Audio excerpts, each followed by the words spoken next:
پاکستان جو اسلام کے نام پر بنا اور اسلام کے نام پر مارج وجود میں آیا، حضور کی ختم نبوت اور حضور کے ناموں سے رسالت کے تصور سے یہ پاکستان مارج وجود میں آیا، لیکن پاکستان بنتے ہی یہاں پر بھی وہی ختم نبوت کے غدار اور ڈاکو کھڑے ہو گئے، اور 1953 میں ابھی 6 یا 7 سال میں پاکستان بنے تھے۔ 1953 میں مسلمانوں نے تحریک ختم نبوت چلائی، اور اس وقت 1953 میں 10,000 مسلمانوں کو لاہور میں شہید کیا گیا، صرف کس لیے؟ ختم نبوت کے لیے تحریک چلائی۔ اور مولانا ابوالحسن قادری رحمۃ اللہ تعالی علیہ اور ان کے بیٹے خلیل احمد قادری، آپ جاتا صاحب جائیں تو وہاں پہ ان کے ساتھ ہی 2 یا 3 قدم چھوڑ کر مولانا ابوالحسنات قادری رحمۃ اللہ علیہ ان قبر ہے، اور ان کا مزار پر ان کا نام لکھا ہوا ہے۔ ان کو بھی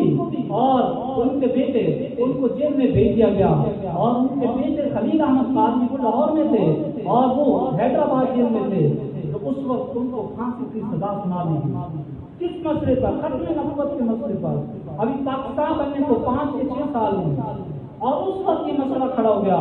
اور اس وقت دین کے غدار اور دشمن اس وقت بھی تھے جب پاکستان بنا تھا۔ یہ آج کی بات نہیں ہے کہ آج مسلمانوں کو لاہور کے سرزمین پہ رمضان کے مہینے میں شہید کر دیا گیا، یہ آج کی بات نہیں ہے۔ یہ پاکستان بننے سے یہ مسئلہ شروع ہوا، اور دین دشمن اس ملک کے اندر نہ آئے، اور خلیل احمد قادری رحمۃ اللہ تعالیٰ ان کے والد کی قبر داتا صاحب کے بالکل ساتھ ہے، اور دیگر مسلمان علماء اس وقت ان کو مولانا نیازی رحمۃ اللہ تعالیٰ ہے ان کو پھانسی کی سزا سنائی گئی، اور جب ان کے بیٹے کو پھانسی کی سزا سنائی گئی، یہ حیدرآباد میں تھے اور بیٹا لاہور میں تھا، پھانسی کی سزا سنائی گئی، کسی نے جا کے خبر دی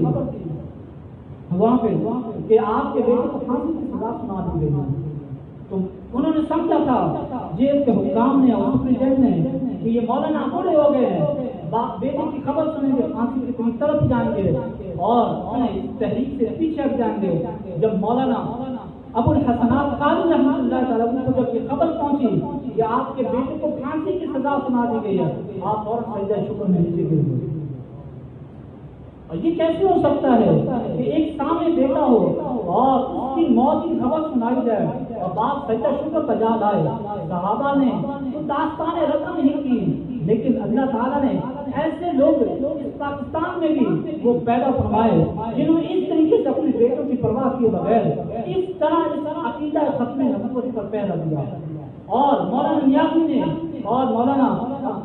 خلیل احمد قادری، مولانا ابوالحسنات قادری کا جیل میں انتقال ہوا، بعد میں ان کو داتا صاحب کے پیروں میں دفن کیا گیا، لیکن ایک لمحہ اس مسئلے سے ذرا برابر بھی پیچھے نہیں ہوئی۔